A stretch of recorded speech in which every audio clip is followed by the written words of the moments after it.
네, 똑바로 읽으면 신민석, 거꾸로 읽으면 선민신, 이러신 분 신민석 기자입니다. 자, 뭐 이 얘기 들어서 아시겠지만 오늘 이야기는 이상한 변호사 우영우 이야기를 해볼까 합니다. 이게 참 이게 시사지 기자의 한계가 이상한 변호사 우영우인데 자꾸 입에는 이상한 변호사 우병우가 붙어서, 이게 원래 우병우라고 유명했던 분이라 이름이 너무 흡사해서 보니까 우병우 전 민정수석도 뭐 똑바로 읽어도 거꾸로 읽어도 이름이 똑같은 그런 분 중에 한 분이었네요. 이 우영우 이야기가 사실 요즘에 굉장히 많은 사람들의 대화 소재가 되고 있어요. 그만큼 큰 인기를 끌고 있는 드라마라는 의미인데, 뭐 기본적으로 좀 최근 들어 약간 인기가 있는 법정극이에요. 근데 법정물의 특징이 다소 차가워요. 그 뭐 법정에서 증거를 가지고 이야기하고 대부분 또 범죄가 이야기가 되고, 그러니까 수사물은 이제 그 범인을 잡아가는 이야기라면 뭐 대부분 현실에서 많이 느끼겠지만 당연히 엄청난 벌을 받을 것 같았던 그 수사 과정을 쭉 뉴스로 보다가 나중에 재판 과정 보면 되게 화나는 경우가 많죠. 예상보다 너무 낮은 수위의 처벌이 나와서 그런 부분들, 그 약간 분노하는 부분도 있고 그러한데, 약간 좀 범죄물이니까 뭐 액션도 많이 나오고 하는데, 이상한 변호사 우영우는 오히려 그런 부분을 다 덜어내고 굉장히 법정물인데도 불구하고 따뜻한 이야기, 아마 이런 부분, 뭐 박은빈 연기를 너무 잘한다.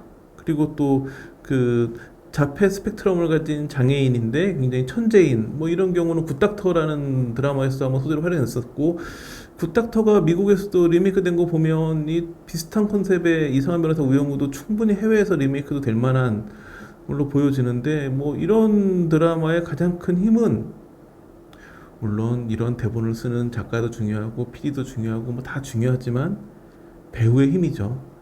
특히나 저는 뭐 굿닥터도 재밌게 봤지만 이상한 변호사 우영우에서 이 박은빈 씨의 연기는 뭐 눈에 부시죠. 자폐 스펙트럼이라고 하는 그런 장애의 연기를 뛰어나게 하면서도 이 드라마 모든 거에 굉장히 잘 어울리면서, 특히 뭐 고래 나오는 장면 이렇게 보면 너무 그 어떤 그 우영우에게 감정이입이 되기도 하고. 근데 이제 제가 이런 이야기를 회사에서도 하고 뭐 사적인 술자리에서도 하고 하다 보면 이야기 흐름이 비슷해지는 포인트가 하나가 있어요. 박은빈 연기 너무 잘한다. 박은빈 연기 대상 줘야 된다. 근데 이거 방송국이 어디지? 요즘에는 예전과 달리 TV 채널이 너무 많고, 또 TV를 안 보고 그 뭐 넷플릭스나 이런 뭐 시즌이나 이런 그 OTT로 보는 사람들이 많아가지고 어느 방송국 드라마인지 잘 모르는 경우가 많아요. 예전에는 뭐 11번, 5번, 뭐 7번, 9번 뭐 이렇게 딱 번호로 채널이 명확했는데 지금은 너무 많아져가지고 그냥 많은 사람들이 그냥 뭐 어딘가에서 하는 거겠지 하고 보다가 채널을 보고 좀 놀라죠. ENA 채널이 어디야? 그러니까 대부분 박은빈 연기 잘한다, 연기 대상도 되지. 그럼 어느 방송국 연기 대상이야? ENA 채널은 뭐야? 이렇게 연결되는 구조로 대화가 가는 경우가 되게 많았어요. 그래서 ENA 채널이 뭐냐고 궁금해하시는 분들이 많은데, 저도 사실은 이 드라마 할 때까지 잘 몰랐어요. 보니까 이게 이제 채널이 ENA라는 이름의 채널이 나온 건 4월 29일이 처음이에요. 그러니까 지금 뭐 2달 조금 넘었죠.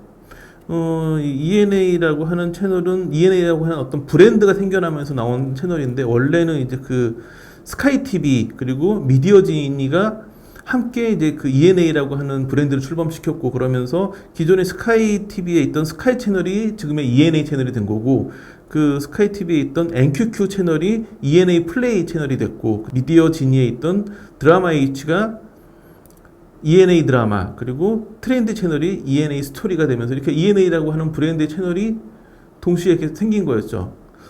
그런데 왜 우리는 몰랐을까요? 이거를 또 이게 다 KT그룹 계열사이기 때문에 대기업에서 하는 그런 채널이기도 한데, 몰랐던 건 아니고 또 KT에서 이걸 홍보하지 않은 것도 아니에요. 지난 4월 7일 날 대대적으로 미디어데이를 만들어가지고 채널 리런칭 하는 거 밝히고 또 라인업 공개도 했었는데, 사실은 뭐 워낙 넘쳐나는 뉴스 속에서 일반 시청자들이 이런 것까지는 별로 관심을 갖지 않죠.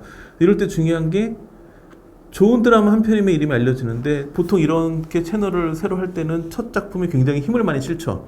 그래서 맞들었던 게 굽힐 수는 없다였는데, 굽힐 수는 없다도 좋은 드라마였지만 뭐 그렇게 크게 화제가 되지 못하면서 굽힐 수는 없다라는 드라마가 다 끝났지만, 그 드라마가 ENA 채널의 첫 드라마였다는 거는 많은 분들이 모르고 있죠. 그런데 이번에 이제 이상한 변호사 우영우가 뜨면서 사람들이 먼저 물어보는 거죠. ENA 채널이 뭐야? 이게 이제 홍보라고 하는 포인트에서 가장 중요한, 그러니까 홍보의 가장 최고의 기술이 뭘까요? 제품이 좋으면 되는 거예요.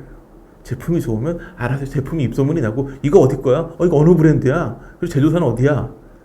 자연스럽게 다 홍보가 되는 거예요. 물론 뭐 삼성전자에서 나온 신제품, 뭐 LG전자에서 나온 신제품, 뭐 이런 거 같은 경우에는 이미 그 브랜드 이름으로 먼저 홍보가 되는 거죠. 그러니까 이미 브랜드가 딱 홍보가 되어 있으면 거기서 나온 신제품은 어느 브랜드의 신제품이라고 하면 끝나는데, 이 브랜드 자체가 처음 생긴 경우에는 제품이 좋아야지 그 브랜드가 입소문이 나는 거거든요.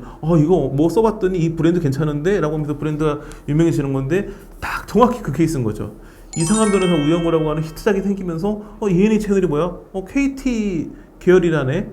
KT 같은 경우에는 올레 TV도 있고 방송에도 기반이 넓고 뭐 그렇기 때문에 굉장히 그 많은 걸 할 수 있는 힘은 있었는데, 그래서 이제 ENA 브랜드를 출범시켰지만 이게 잘 알려지지 않다가 그래도 2달 정도 만에 사람들이 먼저 ENA 채널이 뭐냐고 물어보는 거는 엄청난 홍보의 성공인 거죠.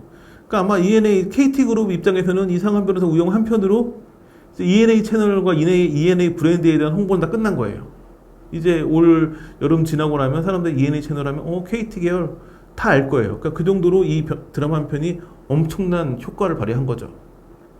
그런데 이 드라마로 큰 어떤 효과를 얻은 게 KT 그룹뿐만 아니에요. 더 큰 효과를 얻은 데가 있어요. 말했듯이 이제 제품이 좋으니까 브랜드는 홍보가 끝났고, 이제 제조사가 어디냐 아닌데, 이 드라마를 제작한 회사는 그 유명한 A스토리예요. A스토리가 유명한 이유가 뭘까요? 우리 몇 번 했었는데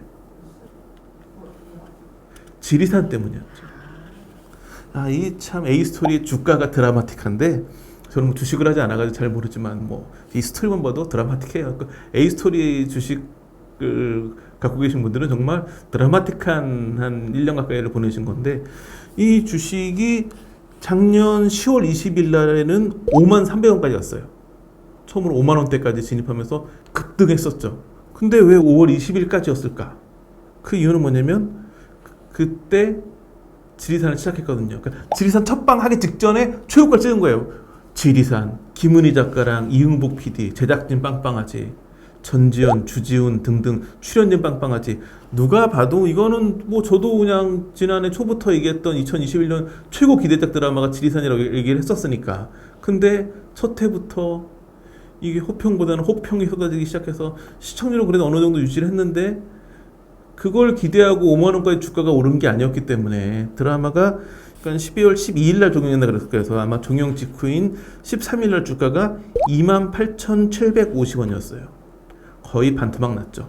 그러니까 사람들은 이 지리산을 보고 A스토리를 막 5만 원까지 주고 샀는데, 오히려 이 드라마 끝날 때는 반토막이 나버린 거예요. 그나마 A스토리가 그 다음에 했던 게 뭐냐면 쿠팡플레이에서 그 오리지널로 나왔던 SNL 코리아, 이것 때문에 그래도 3만 원대는 꾸준히 유지를 했어요. 문제는 이제 그것도 끝나고 5월 30일 날 그래도 25,750원이었는데 6월 24일 날은 얼마가 됐냐면 16,050원이 됐어요. 16,050원이면 그 5만 원대까지 올랐던 작년 10월 달에 비교하면 3분의 1 토막. 그리고 그나마 버티던 올해 3, 4월에 비교해도 반토막이 나버린 거예요. 그러니 뭐 5만 원 주고 산 사람은 이게 16,000원대까지 떨어졌으니까 뼈 아픈 주식이었죠. 그런데 이 주식이 6월 29일 날 급반전해가지고 급등을 하기 시작해요. 그래서 7월 11일 종가가 31,350원이었고 지금 촬영하는 날이 12일인데 지금 더 오르고 있어요. 소위 말하는 V자 반등. 급락했다가 급등하는 이유는 뭘까요? 그러니까 지리산이라는 드라마가 첫방하기 직전까지 막 올랐다가 드라마가 별로니까 폭락했듯이, 이상한 변호사 우영우가 잘 될 거라고 예상한 사람 아무도 없어요. 그러니까 또 새 드라마 하는데 이게 뭐 또 이상한 드라마네 라고 받아들였겠죠. 주가 더 빠진 거예요. 그랬는데 예상외로 드라마가 딱 방송하면서부터 1회 나가자마자 올라가기 시작해가지고, 이 드라마가 첫 회 시청률이 0점대였어요. 0.9%로 시작했는데 4회 시청률이 5.2%였어요. 현재 넷플릭스에서 국내 TV 쇼 부분 1위예요.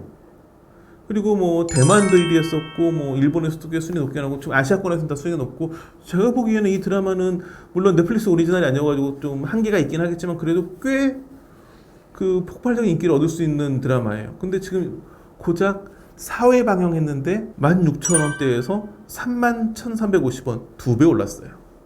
이 어디까지 오를지 알 수가 없어요 지금. 왜냐하면 드라마의 만듦새를 보면 알 수 있는데 이게 이제 어떤 초반에 뭐 어떤 미스터리가 시작돼가지고 막 끝으로 갈수록 반전이 걷다가 뭔가가 딱 풀리는 그런 드라마가 아니라 회마다 에피소드가 가기 때문에 지금 봐서는 아마 꾸준하게 지금 퀄리티는 나올 것 같아요. 갑자기 박유미 씨가 연기를 못할 일 없어요. 그리고 이게 원작이 그 되게 에세이집이 원작인 드라마인데, 그러니까 그런 어떤 우영우라는 드라마가 나오는 책이 있는 게 아니라 어떤 그 판사가 본인의 재판 과정에 이런 얘기를 썼던 거여가지고 굉장히 아마 에피소드가 탄탄할 거예요. 그렇다면 이 드라마는 꾸준히 인기를 얻을 것이고 화제성은 점점 커질 것이고 주가는 계속 오르겠죠. 여기서 또 하나 봐야 될 포인트가 있는 게 7월 29일 날 A스토리가 만든 또 하나의 드라마가 방영을 시작해요. MBC 금토 드라마 빅마우스인데 이종석 임윤아 출연이기 때문에 기대가 굉장히 크죠. 근데 요즘에는 안타깝게도 지상파 드라마가 더 좀 불안하긴 하죠. 이때가 언제냐면 이상한 변호사 우영우가 10회 끝난 다음에 10회 끝나고 그 다음날, 그러니까 이상한 변호사 우영우는 수목 드라마고 이건 이제 금토 드라마니까 바로 10회 끝나고 그 다음날 빅마우스가 방송을 하는데, 만약에 빅마우스도 좋은 그 반응이 나오기 시작하면 이제 날개를 2개 달고 A스토리 주가는 막 날아갈 것이고, 만약에 좀 기대 이하가 나온다고 해도 아직 이상한 변호사 우영우가 6회가 남아있어요. 그렇기 때문에 뭐 꾸준한 상승이 기대되고, 만약에 연이어 터지면, 제가 주식은 잘 모르기 때문에 이런 말 하기 뭐하지만 그냥 지금까지 흐름을 봤을 때는 5만 원대 복귀도 가능하지 않을까 싶은, 왜냐면 요즘에 주식시장 매우 안 좋은데 A스토리는 이 드라마 한 편으로 이 주식시장과 정반대 흐름으로 가고 있기 때문에, 이 드라마 한 편이 얼마나 큰지, 대기업에서 이렇게 대대적으로 홍보했어도 전혀 알려지지 않았던 ENA라는 채널이 드라마 한 편 때문에 전 시청자가 다 알게 됐고, A스토리 주가 흐름을 봐도 드라마 한 편 때문에 주가가 그렇게 폭락할 수도 있고 이렇게 급등할 수도 있다는 걸 보여주는 거 봤을 때는 정말 좋은 콘텐츠 하나의 힘이 얼마나 센가. 그렇다면 우리가 지금 만들고 있는 스타채널 이 콘텐츠는 얼마나 힘이 있나 반성하면서 오늘 방송을 마치도록 하겠습니다. 감사합니다.